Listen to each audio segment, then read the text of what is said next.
Hey everybody, Uncle Rich here for Who's Telling the Truth. Today is 10/12/15. Yes, it's October 12th. Today is Columbus Day. So happy Columbus Day, everybody. And this is show 111. And the name of the show is Strait-Jacket. Strait-Jacket? What's going on? Somebody go nuts down there? Well, guys, I'll tell you, there's another guy down here. Now, you got to remember, we're on Community Access TV. We're on Comcast. Comcast provides the facilities. We use the facilities. So we do our show, and it's called Who's Telling the Truth? We're on Monday nights at 7 o'clock, 7 to 8. And on Sunday morning from 10 to 11. And my good buddy Dave Strait, he's a conservative, and he does a show at Comcast as well. And his show is called Straight Talk. Well, you know, I tell you, Dave's a good guy, but he's a little mixed up. And tonight, we're going to devote our show, a lot of our show, to him because we want to straighten him out. And when we get done straightening him out, a straitjacket ain't gonna be good enough for him. When we get done with him, he's gonna need a rubber room. And guys, I'm telling you, he deserves it. And why? Because, you know, the reason why we do the show is to find out who's telling the truth. So we're going to have fun with Dave. And guys, we're also, part of the show we're going to do is on Kevin McCarthy. Now, if anybody thinks back to our last show, you know, we had a lot of fun, and the show was called Character. And on that show, we gave Kevin McCarthy the old bada bing. And guys, I want to tell you, we roughed him up so bad, I think it was because of our show, Who's Telling the Truth, that Kevin McCarthy dropped out of the Speaker of the House race. That's right, yours truly. I think the power of our show is what got him to quit. And guys, a lot of people can say, Rich, you had 200 views on YouTube. Do you think you're the guy that knocked him off? Guys, it only takes one view. All I need to do is reach the right people, and things happen. And you know what probably happened? Kevin McCarthy, one of his handlers probably said, hey, Kevin, Uncle Rich up in Danbury did a thing on you and he made you look like a real buffoon. And Kevin McCarthy probably said, oh no, Uncle Rich is on to us. That's it, I quit. You're gonna have to find yourself another Speaker of the House. And guys, we're gonna have a lot of fun with that tonight. And the last thing we're gonna do a new clip tonight. We're gonna do a segment just on Bernie Sanders. And we're gonna call it Feel the Burn. And we're gonna have a lot of fun. And tonight, we're gonna show a Bernie clip, and we're gonna put the stills in over it. So I tell you, we're gonna do a nice job. Bernie's gonna be proud of us. And finally, you know, I've been promising everybody that we're gonna, you know, Tesla's coming out with the Model D. And I've been promising everybody that we're gonna show that, and guys, hopefully tonight we'll be able to get to it. And, you know, when you see the Tesla Model D, and they have a button on it now, you know, the stereo goes to 11, not kidding, the stereo goes to 11 like in Spinal Tap. They have a button, ludicrous speed, just like in Spaceballs. They got a ludicrous speed, and guys, they have something else now. They have a filtration system that is so good. If there's an attack, you can sit in your Tesla and it's gonna have hospital room quality air. All right, but anyway, guys, when we start the show, we like to have a little bit of fun. And today, I'm sitting home and I'm watching Fox News. The first thing I do in the morning, I want to start my day with the hate. So I watch Fox and Friends in the morning. And guys, I missed it, but on Saturday Night Live, they did a segment mocking Fox and Friends. And so we're going to start the show with that. And I tell you, what really gets me is the guys at Fox and Friends, for them to sit there and to watch themselves get bashed. And guess who didn't come into work today? Elizabeth Hasselbeck didn't show up. She got bashed on, she got bada binged on national TV, and she got sick. And you know what? She's sick an awful lot. And really, guys, I think on the next show, we're going to try to see what her attendance record is like. Because I'll tell you, half the time she's not there. Hey, but, if I was a Foxstitute, half the time, they don't have to show up. You know what I mean? They get paid exorbitantly for what they do. All right, so anyway, guys, we're going to have a little bit of fun, giving the old bada bing to Fox and Friends. So, Judy, let's start the fun. Hit it. We'll see you after this quick break. And live from New York, it's Saturday! I would have let that go for another second, Judy, because I could have said live from Danbury, Connecticut, but we're not live. We're on tape. But we are going live on, I think it's November 2nd, is going to be our first live call-in show in a while. We finally got everything together. All right, now we had our fun.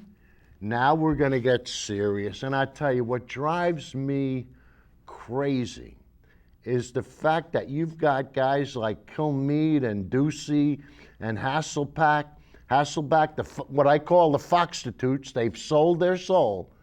And what they'll do is they'll sit there and they'll laugh at themselves. And I'm saying, how could you do something like that? How could you be humiliated in front of a national audience? And I was having a tough time thinking why they don't mind being humiliated. Can anybody help me out with this?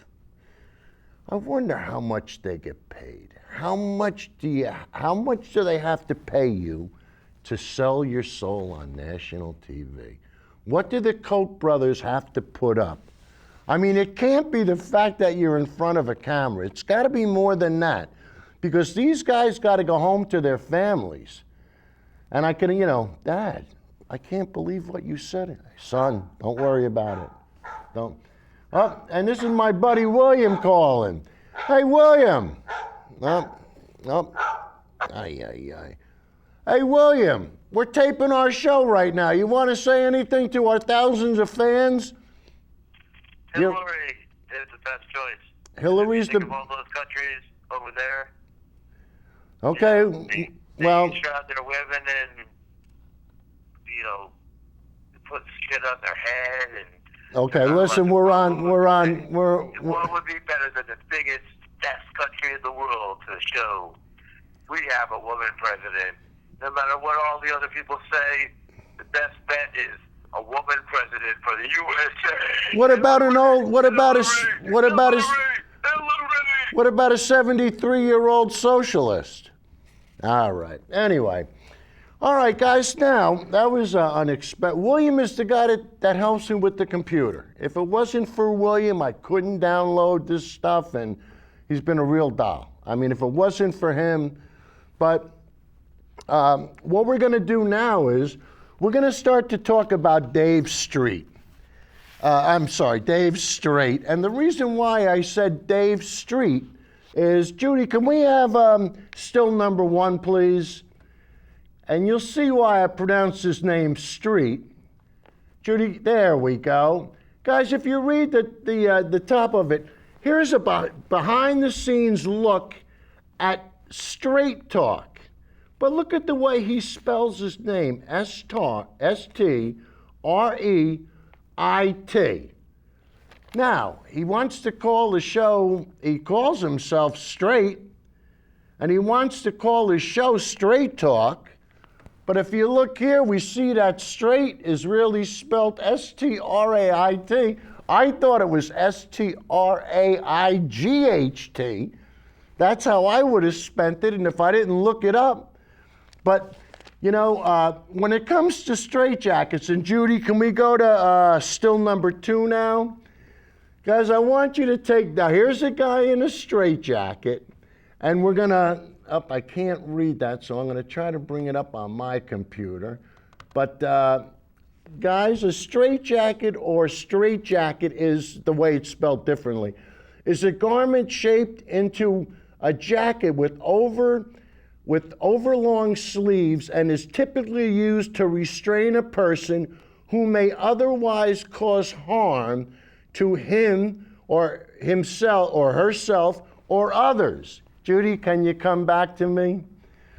So you see, a straitjacket is to prevent somebody from causing harm to themselves or to others. And that's why, you know, Dave is causing harm, whether he realizes it or not. And probably most of the times he doesn't realize it. And that's what we want to show you on this show.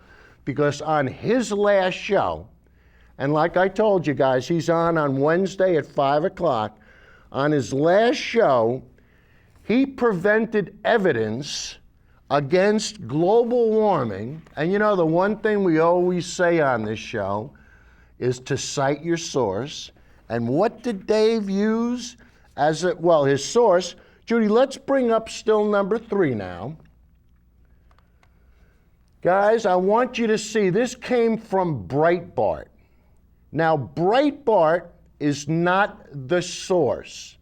The older, Judy, come back to me, the older lady in Ridgefield, this is where you're gonna get a lesson. Sweetheart, Breitbart is not the source. You said on my last show on character that my source was Rachel Maddow. No, no, no, no, no. Rachel Maddow was where I saw the information prevented. The source is completely different. So Judy, let's go back to still number 3 again. And who is the source? Look at the author. That's who your source is. So the source is James, and hold on, I'm gonna try to see if I could bring it up here. So the source is James Dingapole. That's your source. Dellingpole, okay. So Judy, come back to me. So sweetheart, start paying attention to what you're talking about, and when you want to cite your source, come watch Uncle Rich's show. Number 104, we teach you how to cite your source. Learning is free, and I love doing it. But I'll tell you what, you know what? We're going to hold your feet to the fire, so you got to pay attention. All right, so anyway, guys, what happened is, and Judy, let's go to the next still, because we're just going to, guys, I'm really not going to read this whole thing to you. But what they tried to do is this Representative Lamar Smith, who's the chairman of the House Committee on Space Science and Technology, he has written to Professor, and this is a tough name, Gadigish Sekula of George Mason University. And guys, Dave, can you come back to me, Judy? Dave always says, follow the money. So he thinks he's got a smoking gun here because these people have been funded money, and he wants to know where the money's coming from and how come in all the years in the 15 years they've been getting money. And Judy, can we go to the next one? And people can try to read this, you know, as we go on, but I'll try to, you know, paraphrase it. And anyway, you know, what they're saying is that the people that were being funded the money never do anything. So guys, Judy, can you come back to me? So guys, if you read further, and let's go to the next one, Judy. And the reason why we're putting this up, if you guys are home on YouTube, you know, you'll be able to read the whole thing. So Judy, can you hit us with there you go. But you'll be able to read everything. And if you look down at the third paragraph there, guys, you're going to see in blue, he quotes, for example, as "What's up with that" notes. And guys, do we know who "What's up with that"? It's Anthony Watts, isn't it? Remember? This guy's making $1 million as a climate denier. So anyway, they said there was a grant, a $4.2 million grant, and you guys can read it. So Judy, let's go to the next one, just so everybody can have this, you know, on YouTube, and they can, you know, they can cut it and they can read it. But we'll just give them a second. And guys, you can read this. I mean, it would be, you know, too much here. But Judy, now the next, I think we have one more, Judy. Okay, so this is the end, you know, when you guys read something. So look at the third to last paragraph. Perhaps the $63 million in federal grants is just peanuts if you're going on a climate change smorgasbord. But for most of the rest of us, that constitutes a serious sum of money, especially when we know it's being taken from us in the form of taxes. Judy, can you come back to me? Being taken from you in the form of taxes? Come on. You know, now we're going to show you the organization that was funded and who do they provide data to. So Judy, let's have still number 9 now. Guys, this is the Institute for Global Environment and Society. I mean, these are the people. And guys, what they do is they provide the information to NASA and NOAA. That's what they do. They collect data. And once again, you know, if you look at it, you know, for this, they operate for the Center of Ocean and Land Atmospheric Studies, COLA. And they're funded by NOAA and NASA. And so what does Dave do? Dave thinks that the money's, you know, that the money, all these people, you know, these alarmists, guys, you know, it starts to get to the point in life where what he did was he tried to use these guys were talking about the RICO statutes. Because there are some people that want to go after the climate deniers, almost like they did with the cigarettes. You know, finally they said, hey, you guys are going to perpetuate this hoax that smoking doesn't kill, and we're going to come after you. And they did, and the tobacco companies had to pay up big time. Well, Sheldon Whitehouse from Rhode Island, he wants to use the same racketeering laws to go after the climate deniers. So this pushes guys like Dave over the edge.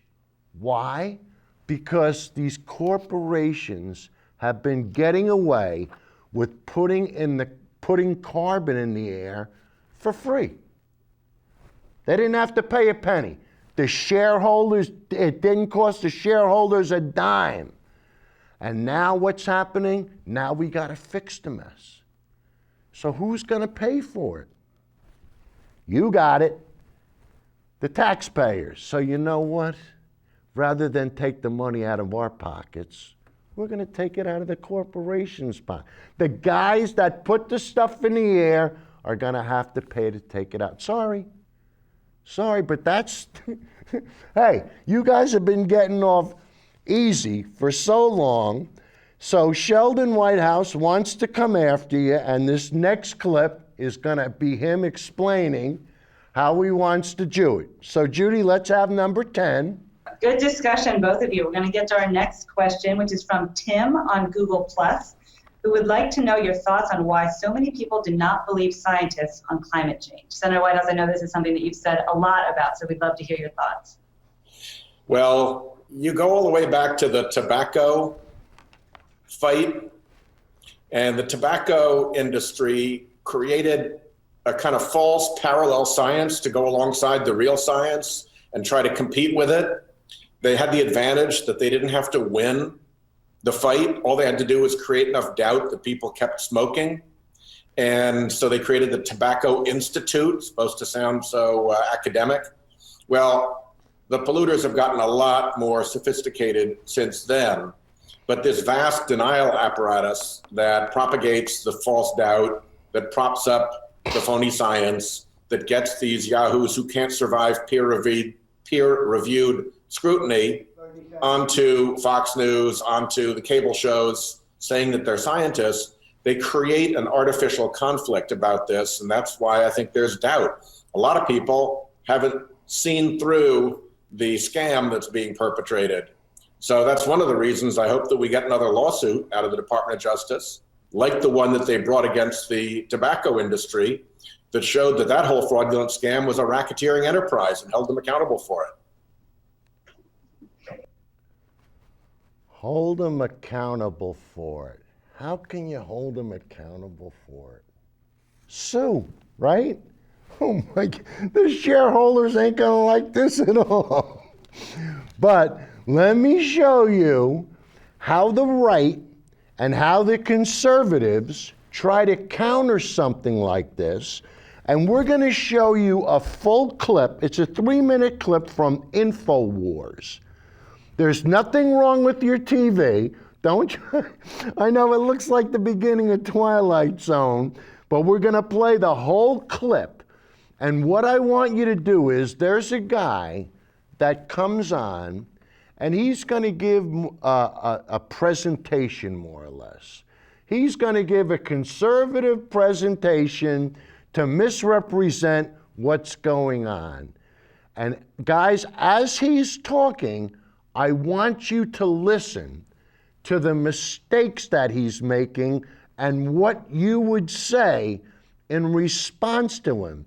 Because we're going to do a series of clips where we're going to stop him and we're going to let you make the choices on how you would give this guy the old bada bing. So we're going to play the whole clip. There's nothing wrong with your TV. Listen carefully and think about how you would respond to everything he says. So Judy, let's have, I don't have my glasses, so let's have clip number 11. Whitehouse just seriously suggested that people who are skeptical of global warming models and predictions should not only be censored, but prosecuted under the RICO Act. That's the Racketeer Influenced and Corrupt Organizations Act of 1970. You know, going after organized crime.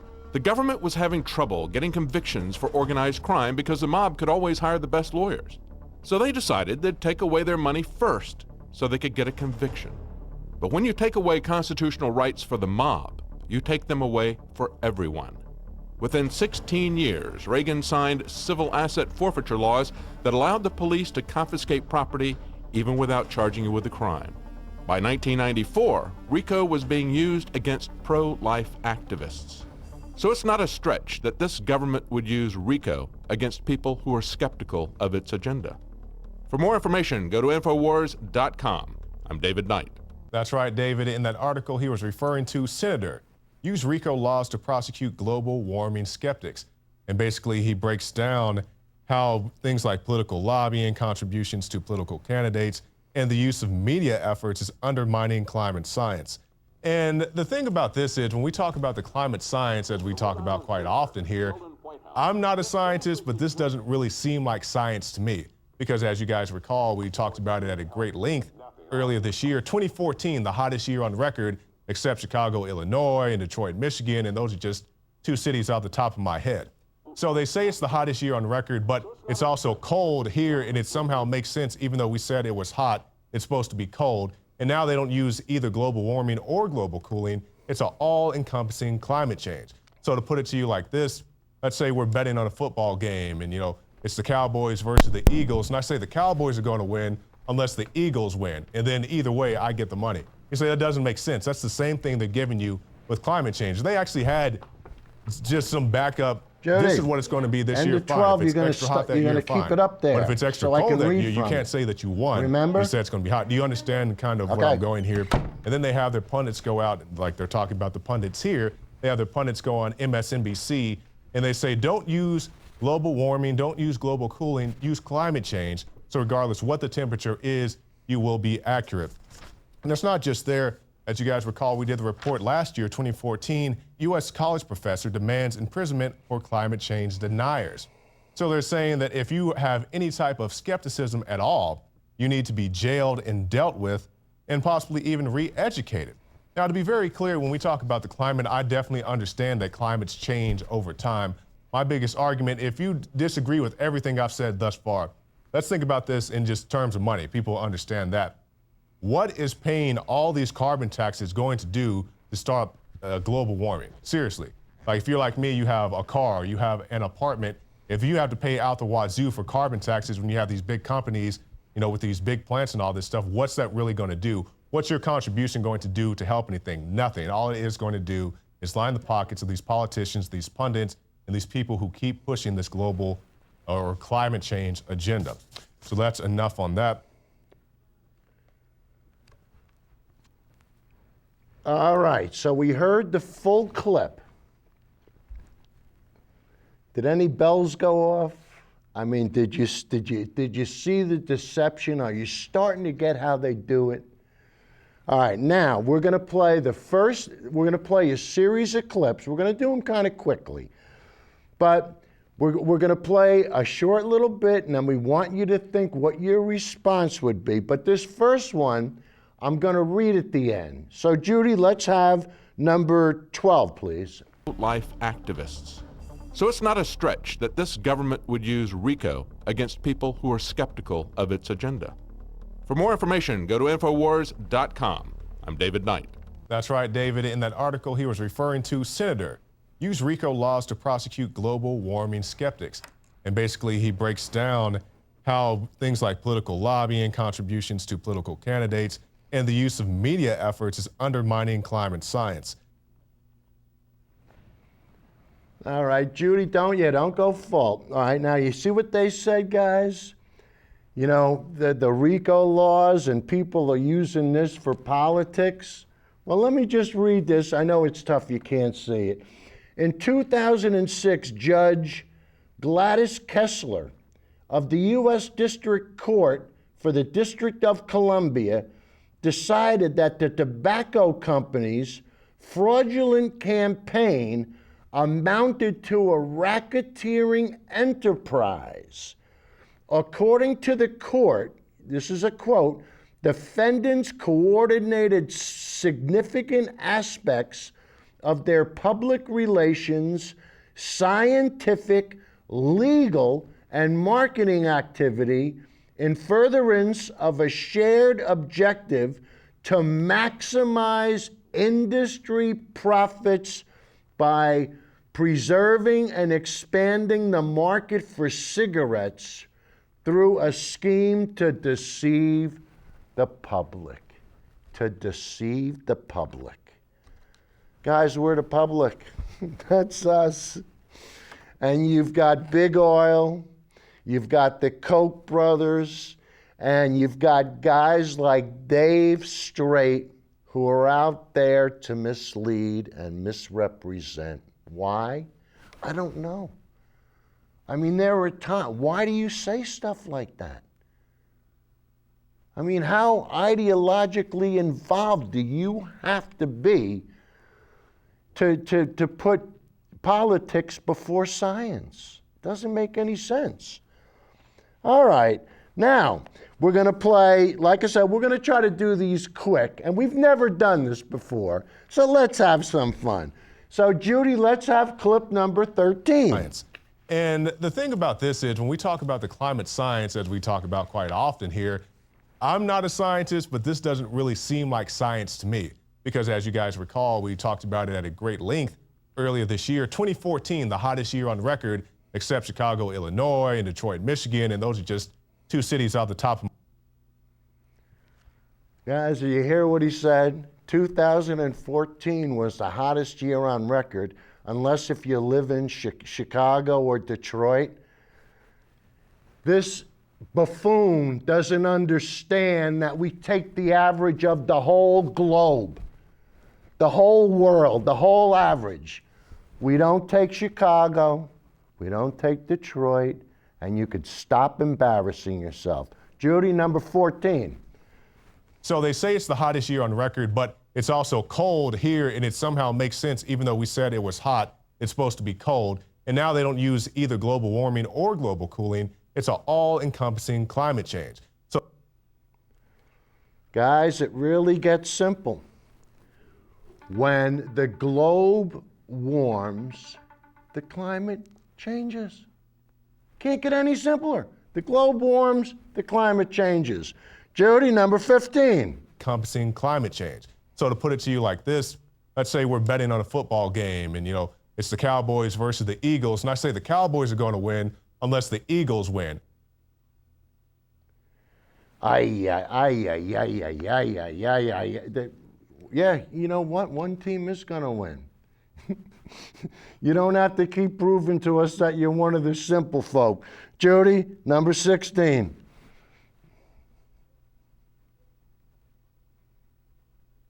Because as you guys recall, we talked about it at a great length earlier this year. 2014, the hottest year on record, except Chicago, Illinois, and Detroit, Michigan, and those are just two cities off the top of my head. So they say it's the hottest year on record, but it's also cold here, and it somehow makes sense. Even though we said it was hot, it's supposed to be cold. And now they don't use either global warming or global cooling. It's an all-encompassing climate change. So to put it to you like this, let's say we're betting on a football game and, it's the Cowboys versus the Eagles. And I say the Cowboys are going to win unless the Eagles win. And then either way, I get the money. You say that doesn't make sense. That's the same thing they're giving you with climate change. They actually had just some backup. This is what it's going to be this year, fine. If it's extra hot that year, fine. But if it's extra cold that year, you can't say that you won when you said it's going to be hot. Do you understand? Guys, the data doesn't lie. It's that simple. You could sing and dance and shuck and jive us. You can give us a double reverse. Hey, thermometers don't lie. They can't. And thermometers don't have a D on them or an R on them or a conservative on them or a liberal. Hey, science is science. Science doesn't lie. And that's why I think Dave got so angry, when he went after the guys that were going to go after the guys with the RICO Act. Because he said, the jig's up, man. They're gonna hammer us now. But Judy, I think we're going to number 17 now. But if it's extra cold that year, you can't say that you won when you said it's going to be hot. Do you understand kind of what I'm going here? And then they have their pundits go out, like they're talking about the pundits here. They have their pundits go on MSNBC, and they say, don't use global warming, don't use global cooling, use climate change. So regardless what the temperature is, you will be accurate. And it's not just there. As you guys recall, we did the report last year, 2014. U.S. college professor demands imprisonment for climate change deniers. So they're saying that if you have any type of skepticism at all, you need to be jailed and dealt with and possibly even re-educated.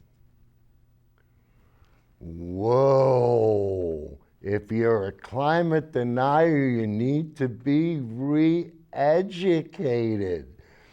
Boy, the conservatives must be licking their chops. We're going to have re-education camps. I saw it on Who's Telling the Truth. They're going to ship us off with the illegal immigrant. All right, guys. So I think we have one more. And guys, this is the one that really floats Dave Straight's boat. So Judy, let's have number 18. Skepticism at all, you need to be jailed and dealt with and possibly even re-educated. Now, to be very clear, when we talk about the climate, I definitely understand that climates change over time. my biggest argument. If you disagree with everything I've said thus far, let's think about this in just terms of money. People understand that. What is paying all these carbon taxes going to do to stop global warming? Seriously. Like if you're like me, you have a car, you have an apartment. If you have to pay out the wazoo for carbon taxes when you have these big companies, you know, with these big plants and all this stuff, what's that really going to do? What's your contribution going to do to help anything? Nothing. All it is going to do is line the pockets of these politicians, these pundits, and these people who keep pushing this global or climate change agenda. So that's enough on that. That's enough on that is right. Guys, you see what they do at the very end? They try to trick the simple folk into thinking that they're going to be paying more in taxes. Oh, they're going to come in, they're going to take the money out of my pocket. Guys, we're going to tax the corporations that have been getting away with murder. That's who we're going to tax. So stop the nonsense. You know, let's start getting serious about this. All right, so anyway, guys, hopefully we're going to put this section of the show to bed. And we're going to start having some more fun because of Kevin McCarthy and the fact that we need to have, you're going to love this, we're going to need to have a new Speaker of the House. So Judy, let's have still number 19. Clint Eastwood introduces the new GOP Speaker of the House. Guys, Judy, come back to me. Guys, you're welcome. I mean, this is what it's come down to. The GOP party has gone berserk. They've gone more than off the rails. They don't know. They're beside themselves. They don't know what to do anymore.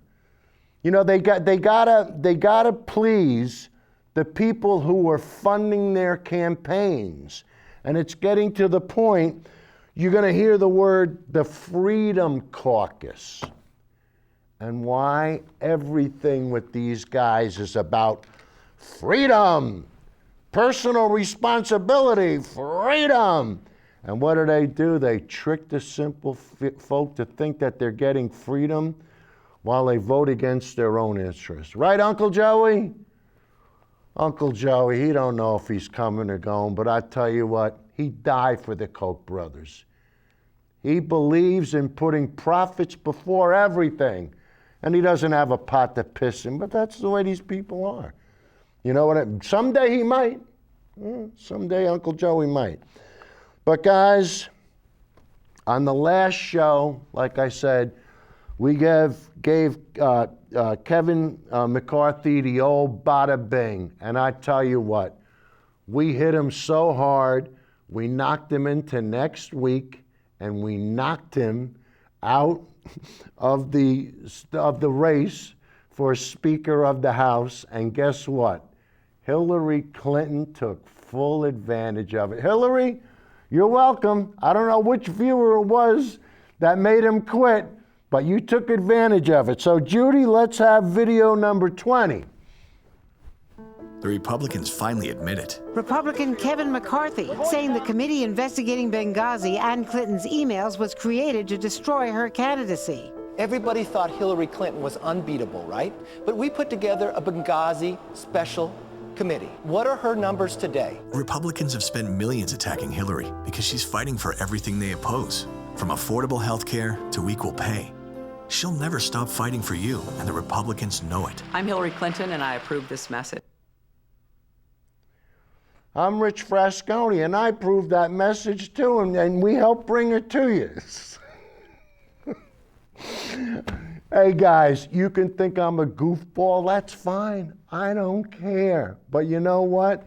You see, things are starting to happen. People, why do we surround ourselves with the question marks? Because when people question things, they start to learn and they go, wow, look at this. I never really thought about it. But guys, we're going to go back to last week, to our last show, and we're going to show you all the fun we have, and we're going to show you why Kevin McCarthy isn't going to be the Speaker of the House. So Judy, let's have number 21.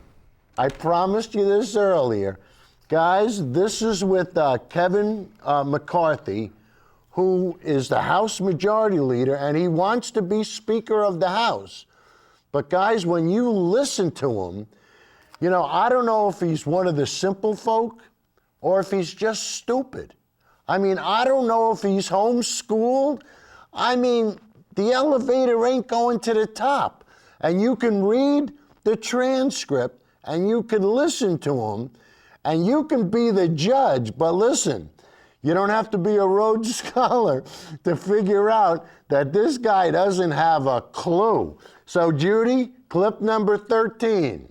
As I say, big show tonight. There's a lot going on. There's a lot to come. But we start tonight with the place of the band on America. The place of the band on America. It defies belief that the president would allow the ban on Iranian oil exports to be lifted, and also stand by a Russia blackmails an entire continent, all the while keeping the place of the band on America. The place of the band on America. That man's name is Jan Brewer. I'm sorry, that man's name is Kevin McCarthy. He's about to become Speaker of the House in Congress, which means he's about to be third in line to the presidency. So, I mean, God forbid if something happened to President Obama and Vice President Biden became president, God forbid something then happened to Vice President Biden, Kevin McCarthy would become president of the United States. If, in fact, he gets elected Speaker by Republicans in Congress, which is expected to happen when they have that vote next week. If he does get elected Speaker, Kevin McCarthy will be the least experienced person in modern history to hold that job. As far as we can tell, Kevin McCarthy has passed 2 bills since he has been in Congress. One of them renamed a post office for an awesome Bakersfield country singer named Buck Owens. His other bill renamed a research facility, also in his district. Those appear to be the only substantive pieces of legislation he has ever passed since he has been in Congress.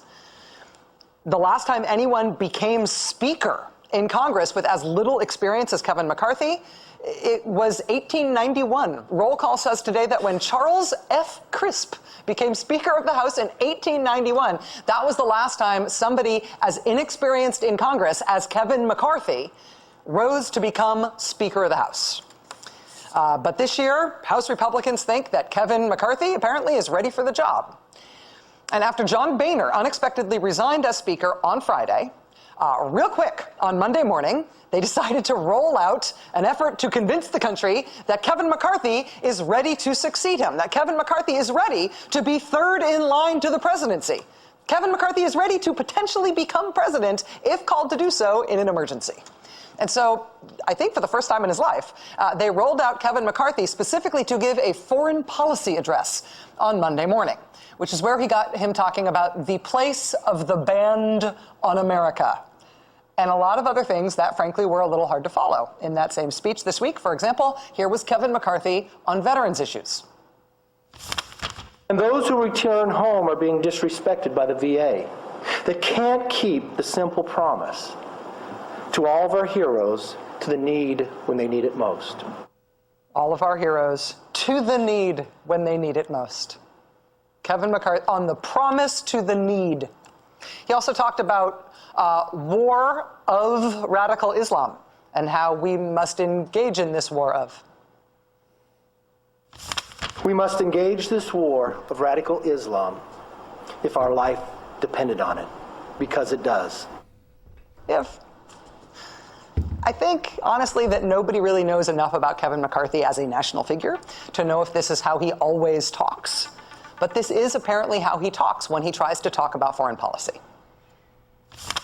This safe zone would create a stem of flow of refugees, unlike during the surge in Iraq, when Petraeus and Crocker had an effective politically strategy to match the military strategy. We have isolated Israel while emboldening places like Iran. The absence of leadership over the past 6 years has had horrific consequences all across the globe. In the past few years alone, I have visited Poland, Hungary, Estonia, Russia, and Georgia. Judy? Judy, that's good enough for now. Because he visited Hungary.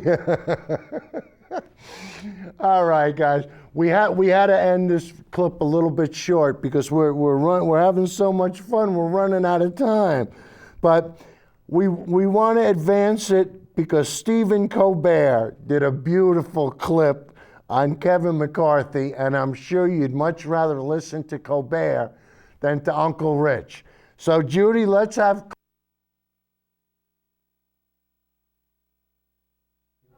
And I tell you, this tomorrow night we have a debate coming up, and Bernie's going to be debating, and we wanted to do the new clip tonight, the new segment called Feel the Burn, but we had so much fun giving out the old bada bings that we're out of time. So what we're going to do is we're going to play a little clip with Bernie debating, and then we're going to run the graphics, and then we're going to come back to me with about 15 seconds. Right, Judy? So roll it. This is for Bernie. This is not his first rodeo. I've been active in political life in the state of Vermont for the last 16 years. Senator Bernie Sanders has taken part in at least 19 political debates. Hillary Clinton, at least 25. Vermont journalist Greg Guma saw some of Sanders' first debates back in the 1970s. He's very practiced as a debater and able to really boil it down to a clear, unequivocal message. He's ready-made for this close-up he's going to get next week. There's nothing wrong with the business. It's a style Guma describes as assertive, disciplined, and confident. And here's a man who talks about partisan hatred. You want to do something about partisan hatred. And yet you have run the most negative, dishonest campaign in the history of the state of Vermont. He uses his hands. He has distinctive hand gestures, pointing gestures like this or like this, using both hands. I look at it as a kind of prophetic style also, like a John the Baptist who is sort of bringing this moral gospel to people in an inspiring way. Tax breaks for billionaires, not this senator. When he trades barbs, it can be subtle. Other times, not so much. You have made it clear that you would vote for Mr. Gingrich for Speaker, which means that that type of ideology will be the prevalent ideology in the United States Congress. Why would you support such a right-wing extremist as Mr. Gingrich? Sanders likes to stand. He also likes to point fingers. It's people like you and... The fact that his opponent, Hillary Clinton, praised the Trans-Pacific Partnership trade deal 44 times, calling it the gold standard, and now opposes it, Sanders may see an opening. Over the years on the debate stage, he's had little tolerance for those he sees as flip-floppers. Guma says Sanders is relentless. All right, so guys, I want to tell you, I want to thank Dave Strait, and also there's another guy I didn't thank, Al Alpers. Believe it or not, at the 59-minute and 59-second mark of the show, he apologized and he said he was sorry because he made a mistake. So we almost got him telling